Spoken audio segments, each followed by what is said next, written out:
Bueno, queda un último orador. Es un gusto para mí, en especial, darle la palabra al diputado Bonfatti. Bueno, muchas gracias. Señora Presidenta, yo me he autoimpuesto limitarme en el uso de la palabra en este recinto,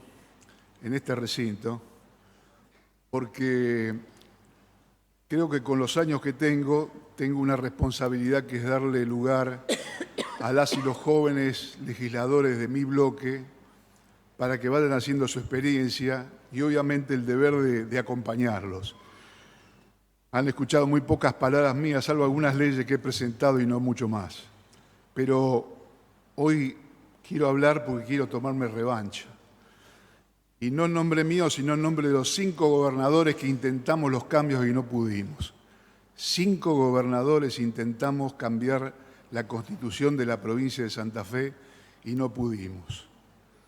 No me gustan las autorreferencias, pero he ocupado en estos 53 años que voy a cumplir el año que viene cuando votemos la reforma de la Constitución, muchos cargos por decisión de la voluntad popular y algunos por designación de un intendente o de un gobernador.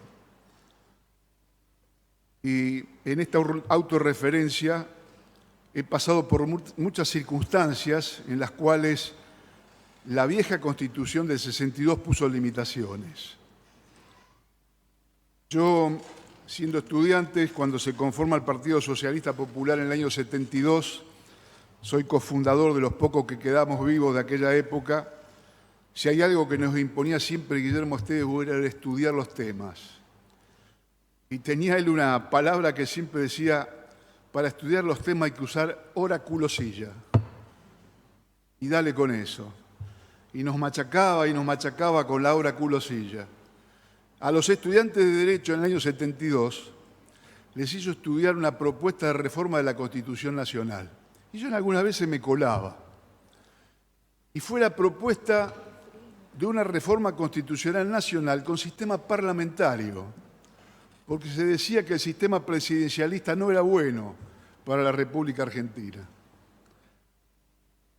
Que el sistema parlamentario propiciaba la posibilidad de encontrar debates, acuerdos y, en definitiva, tener un proyecto común de nación. En el año 76 se da el golpe de Estado. Yo atendía un centro de salud en un asentamiento irregular, La Tablada, en aquel entonces Rosario todavía no estaba la circunvalación, el acceso sur, llegaba hasta el río, y era médico del Hospital Centenario. Por el hecho de atender un centro de atención primaria en una villa de emergencia, un asentamiento irregular, la dictadura me expulsó de mi ciudad natal. Y me fui a vivir buscando trabajo y a ejercer como médico rural a Las Parejas. En el año 83 me eligen presidente comunal.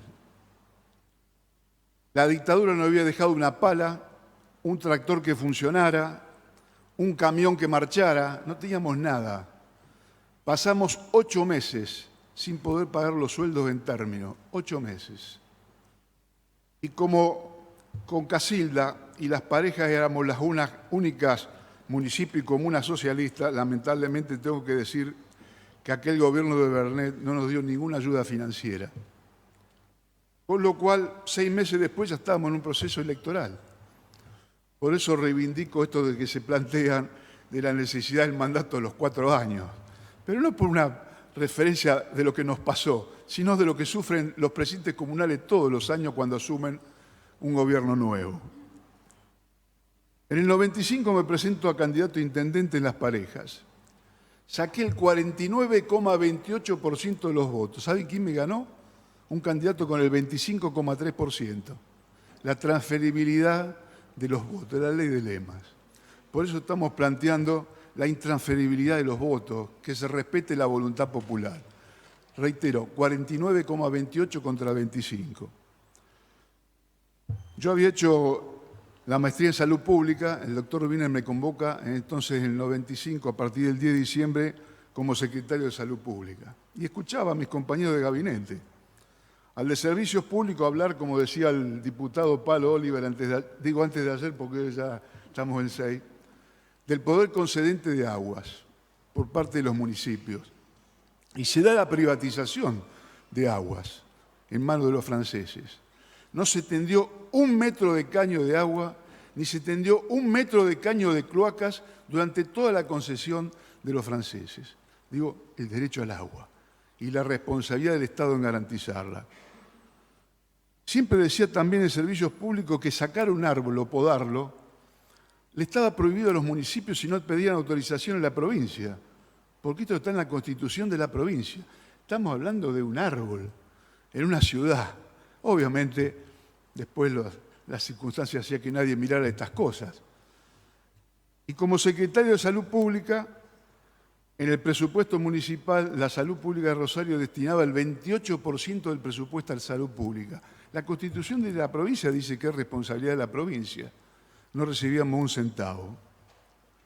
Entonces yo escucho esto ahora de que no es oportuno, que nadie lo reclama. Miren, permítame leer este párrafo, señora presidenta. Al ciudadano de a pie, todo esto lo tiene sin cuidado. Estamos hablando de la reforma de la Constitución. Pero nos gustaría compartir unas reflexiones, porque el texto marcará la vida real de los santafesinos en adelante. Y más adelante se refiere al hecho que hacía muy bien referencia el diputado Guione sobre los distintos credos, y más adelante dice la participación de las mujeres en la vida política, del respeto a la diversidad cultural y racial y de la perspectiva de género. ¿Sabe quién dijo esto hace 3 días atrás? El arzobispo de la diócesis de Santa Fe, Monseñor Sergio Fenoy. No lo dijo ningún legislador que está presente hoy acá. Lo reitero, al ciudadano de a pie todo esto lo tiene sin cuidado. ¿Saben por qué? Porque el 99% de los santafesinos no leyeron la Constitución nunca y no pueden entender que muchas de las cosas que le pasan todos los días tienen que ver con los derechos y las garantías que están consagrados en la Constitución. Y como tenemos una Constitución vieja, no podemos dar cuenta de esas problemáticas. Yo les voy a dar algunos ejemplos. Todos los años acá se vota gastos corrientes para municipios y comunas. Con la autonomía sería otra ciudad, otra realidad. Cuando hablamos del colectivo de empresarios, sean industriales, comerciantes, siempre se quejan de los impuestos distorsivos. Claro, no hay manifestaciones, no hay carteles. Digo, pero estamos garantizando en materia tributaria solidaridad, no confiscatoriedad, progresividad, equidad y sostenibilidad fiscal. Cuando escuchamos tantas veces marchas, presencia de tanta gente frente a los tribunales de Santa Fe, de Rosario, por la falta de justicia frente a tal hecho o del otro, la lentitud de la justicia. Estamos propiciando reformas profundas en el sistema judicial para acercar la justicia al ciudadano. Cuando vemos los colectivos de aquella gente preocupada por el medio ambiente, que viene haciendo denuncias sobre contaminación del arroyo, del río, la mortandad de peces, etcétera, etcétera. No tenemos los derechos ambientales consagrados en la Constitución. Ni hablar de salud y educación, a la cual se hizo referencia. La evolución de los conceptos en estos 62 años. ¿Cómo no modificar eso? Escuché muchas veces la palabra inteligencia artificial. Miren, durante toda la historia de la humanidad, el ser humano tomó las decisiones. A partir del ordenador, muchos ordenadores toman decisiones por el ser humano. Y yo voy a hacer referencia a un solo ejemplo. En el 2016, en Myanmar, los algoritmos empezaron a multiplicar lo que aparecía en las redes acerca de una etnia que se llaman rohingyas. Y hubo una matanza de miles y cientos de miles de esta etnia porque los algoritmos iban reproduciendo que eran los responsables de lo que pasaba a otras etnias de Myanmar. Si nosotros que yo creo mucho en la libertad, pero si no le ponemos un freno y un control, ¿dónde podemos terminar? Y la evolución que se está dando no nos tiene que sorprender, porque dentro de 5 años, dentro de 10 años, vamos a estar hablando de cosas que ni sospechamos hoy en día. Y creo que nosotros somos unos adelantados si en la Constitución ponemos alguna regulación de ese tipo. Me costó poner en marcha el Ministerio Público de la Acusación y la Defensa Penal. Ustedes no saben todo lo que yo pasé todos los viernes reuniendo a la Corte y ya estaban designados el fiscal general y los fiscales regionales para traspasar a los integrantes fiscales que habían terminado con el sistema viejo que tenían que pasar al nuevo, a designar a un simple chofer para un fiscal, a pasar los cargos para las fiscalías, para la defensoría, porque las Cortes no los pasaban. Entonces, digo, hubo mucho lobby para que no sea Ministerio Público de la Acusación y Defensa Pública Penal extrapoder. Y yo creo que nosotros tenemos que consagrarlo en una nueva Constitución. Consejo de la Magistratura. Hay un decreto, la Constitución de la provincia dice que los jueces los propone el gobernador y lo vota la legislatura. El doctor Wiener, por decreto, se autorreguló la facultad y dijo que va a dar a concurso una especie de Consejo de la Magistratura por decreto. Puede venir cualquier gobernador y vuelve a tomar la Constitución actual. Y dice, yo propongo y si tengo mayoría en la Cámara, hago lo que yo quiero. No hay consejo, no hay nada. Entonces digo, ¿cómo nos vamos a poner un Consejo de la Magistratura amplio con todo lo que hemos propuesto como alternativa donde participe el Poder Ejecutivo, el Poder Legislativo, Colegio de Magistrados, las universidades? Mire, esto me va a dar la razón mi amigo el diputado Omar Perotti. Omar, ¿cuántas veces por año, más allá de las horas que perdíamos, ahora se pierde menos porque está la firma digital, todos los recursos que presentaban los jubilados, que la Caja le había hecho mal una liquidación y tenían que ir a la justicia, pero antes de ir a la justicia tenían que agotar la vía administrativa. ¿Saben cuánto tiempo demoraba eso entre incidente e incidente?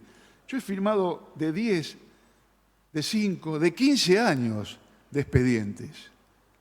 ¿Y saben lo que pasaba muchas veces? Que ese pobre jubilado se había muerto y no había podido tener los haberes para disfrutar de lo poco que le quedaba de vida, para tener los haberes que le correspondían, por seguir la vía administrativa. Y habíamos creado una ley que enviamos a la legislatura, pero que después lamentablemente se vetó porque era inconstitucional, porque dice que el gobernador es la última firma y nosotros habíamos propuesto que se parara en la fiscalía y que tuviera derecho la persona que demandaba a ir a la justicia, bueno, que optara por la justicia. Bueno, ni hablar de los privilegios en los fueros, ni hablar de que está consagrado el trabajo decente, por fin el trabajo decente, la seguridad social, el sistema de reparto, etcétera. No quiero hacer largo esto y comentar cada uno de los artículos, porque creo que se han explayado y con mucha profundidad todos los legisladores preopinantes. La reelección, esto que tanto se habla. Miren, se reeligen el presidente de la Nación en Argentina. Se reeligen absolutamente todos los gobernadores menos dos, el de Santa Fe y el de Mendoza, que todavía no cambió la Constitución. Se reelige el presidente de Brasil, se reelige el presidente de Estados Unidos. Y si le va mal, y la ciudadanía lo considera, le pasará lo mismo que a Trump, cuando perdió la elección, digo, para nombrar la primera potencia mundial. Y después se vuelve a presentar y la gana, y a lo mejor, si le va bien, lo vuelven a reelegir. Y si no, lo tumbarán de vuelta. Digo, pero esto está en manos del ciudadano. Entonces no me molesta a mí la reelección. Y la reforma constitucional que estamos pensando es para muchos años, ojalá que dure décadas, que no tengamos que reformarla. Y también lo hemos sufrido, Omar, cuando nosotros planteamos política de Estado y sabemos que empezamos un proyecto y no lo podemos terminar. Yo digo, el ciudadano común no hace la sinapsis entre sus problemas cotidianos, en la sumatoria de todas las cosas que le pasan a los ciudadanos, con lo que se puede resolver a partir de los derechos y la garantía y los deberes que pretendemos consagrar en la nueva Constitución. Yo estoy muy contento de haber llegado a este punto. Sí le pediría al Poder Ejecutivo y también a esta legislatura que hagamos mucha difusión para que el ciudadano común se entere qué es lo que estamos modificando, que todos sean conscientes de lo que estamos logrando para el bienestar de todos los santafesinos. Yo con esto termino mi exposición pero aprovechando que hoy es 6 de diciembre, le quiero mandar un abrazo muy grande al gobernador porque hoy es su cumpleaños. Gracias. Gracias, diputado.